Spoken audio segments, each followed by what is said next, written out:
In the winter of 1987, Chicago was gripped by cold winds and gray skies.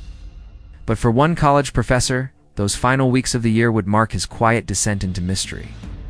His name was Charles Southern, Jr., a 39-year-old English professor at the University of Chicago. Bright, articulate, and deeply curious, he had a reputation as a man who lived for ideas. He had no criminal record, no enemies, and no reason to vanish. Yet he did. Charles's disappearance would draw a spotlight on a strange organization, a group that called itself the Conscious Development of Body, Mind, and Soul. On the surface, it looked like a harmless spiritual movement. In reality, it carried the fingerprints of a cult, and a leader whose followers had a habit of dying under disturbing circumstances. The story begins earlier that year, when Charles encountered the group and its leader, Terry Hoffman. She was a woman who claimed to teach meditation, spiritual awareness, and higher development. Her followers saw her as a guide to the unseen world.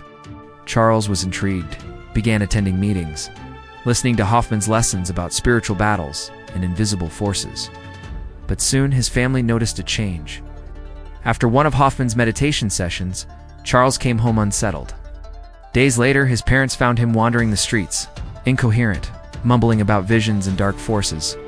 He was hospitalized for several days. The professors and colleagues who knew him were stunned. This was a man of logic, suddenly speaking like someone trapped in another world. Charles eventually pulled away from the group, disillusioned. But the encounter had left its mark. In December of 1987, he told his family he was planning a vacation to India, a fresh start, a new journey. But he never got on the plane. Instead, Charles Southern vanished without a trace. When police searched his home, they found troubling clues. His passport was still inside, untouched. In a drawer, they discovered a vial containing curare, a deadly poison. And then there were the notes. 2 letters, written as though they were his last will and testament. In them, Charles left his estate to none other than Terry Hoffman, the cult leader. The wording was so clumsy, so poorly constructed, that even his family doubted he had written them. Ow. This wasn't the first time Hoffman's name appeared in the aftermath of tragedy.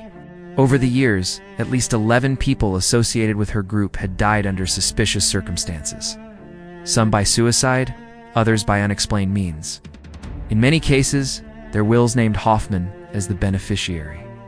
Even her own husband had left her everything before taking his life. He recorded a farewell video claiming to have terminal cancer, but an autopsy revealed no trace of illness. For Charles's family, the pattern was impossible to ignore, yet authorities claimed they had no evidence strong enough to bring criminal charges against Hoffman. As the years passed, Charles remained missing. Some believed he had been manipulated into suicide. Others whispered that he had been silenced because he wanted to expose the group. And a few still cling to the hope that he escaped, choosing exile over entrapment. What makes the story so chilling is the paper trail of fear, the poison in his drawer, the folded clothes on a stool arranged in the shape of a Nigerian death symbol, the sudden, unexplained will that handed his life's work to a cult leader. These are not the signs of a man preparing for vacation. They are the fragments of someone who believed he was already marked for death. To this day, no body has ever been found. His name remains on lists of missing persons. And the cult of Terry Hoffman still casts a long shadow over Dallas and beyond. The disappearance of Charles Southern is not just an unsolved case. It is a reminder of how fragile the line is between curiosity and obsession, between seeking guidance and surrendering control. Because once you give someone power over your mind, they can take everything else with it. In Los Angeles during the 1990s, behind closed doors and guarded phone lines, a group of women gave up their names, their families, and their past lives. They were known simply as the Witches of Carlos Castaneda. Castaneda was no ordinary figure. In the late 1960s, he became a cultural icon when he published the teachings of Don Juan. The book claimed to recount his experiences with a Yaqui shaman in Mexico, visions, lessons, and journeys into altered states of consciousness.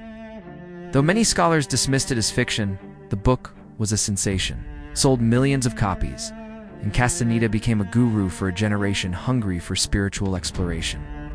But behind the fame was a man who ran his inner circle like a cult. By the 1990s, Castaneda had surrounded himself with 5 women. Each had abandoned her old identity, cut off contact with family, and taken on a new name. They lived with him in complete secrecy. He called them his witches. They called him their guide.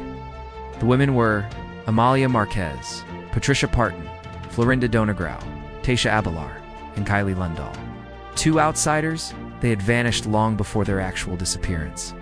They no longer existed in the world, except in Castaneda's orbit.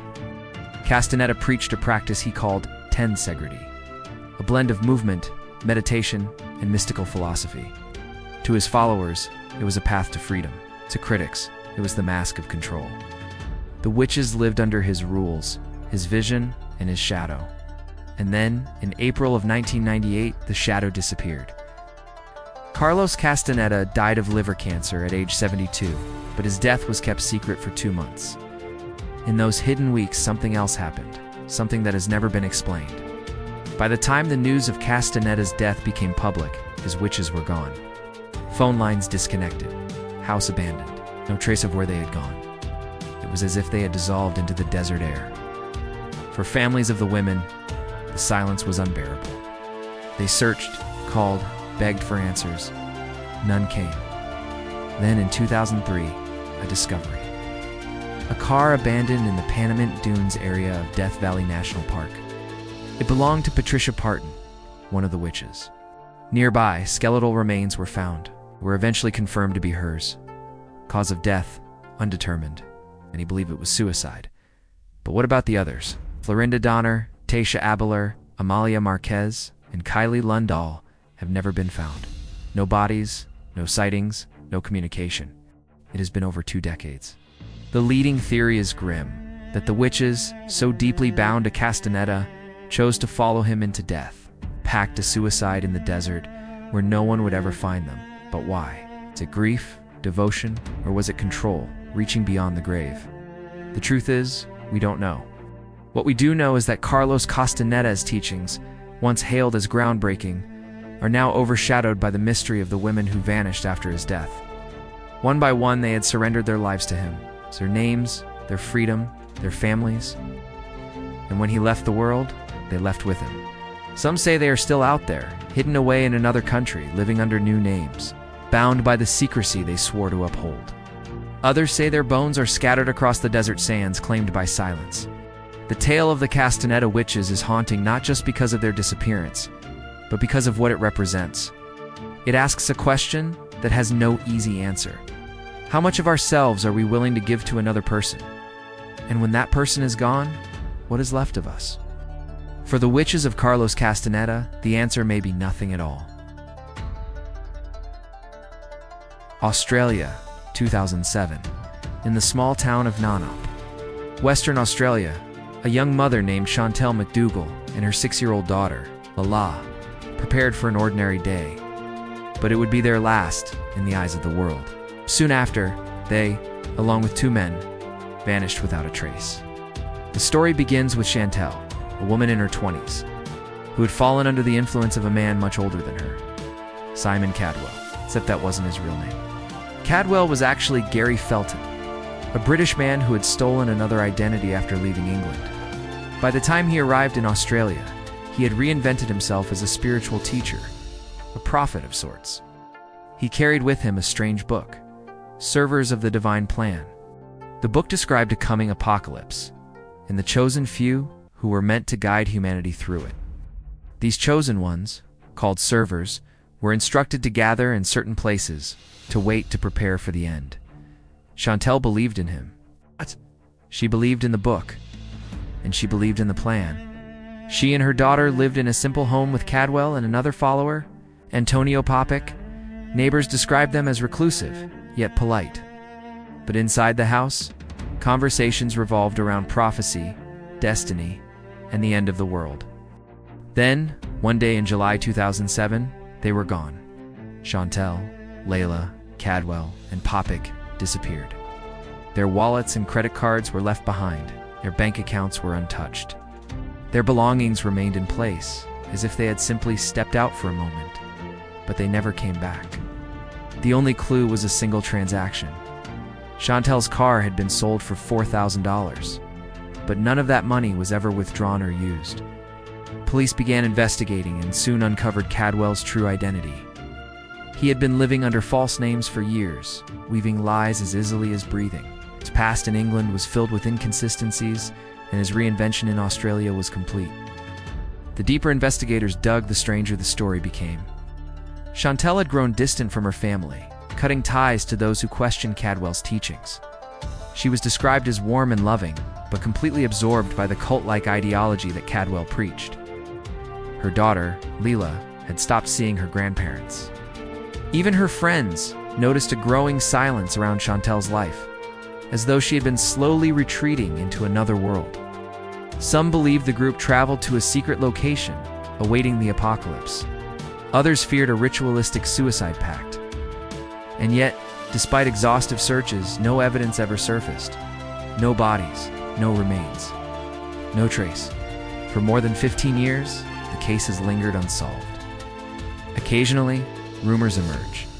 Someone claims to have seen them overseas, living under new names, but no sighting has ever been confirmed. What makes this mystery so unsettling is the way it seemed to erase 4 people from existence. No financial trail, no communications, no evidence of life after July 2007. It was as if they stepped out of the world and into nothing. For Chantelle's family, the pain is sharper than death, because death at least brings closure. Its disappearance is an endless wound, one that never fully heals. And for little Leela, the child who had her whole life ahead of her, the silence is the loudest. The case of Chantelle and Leela McDougall is more than a story of disappearance. It is a reminder of how fragile our grasp on reality can be, how easily belief can consume reason, and how entire lives can be rewritten by the influence of a single person. As long as there are no answers, only theories. McDougalls remain suspended in time, like shadows waiting for a dawn that may never come.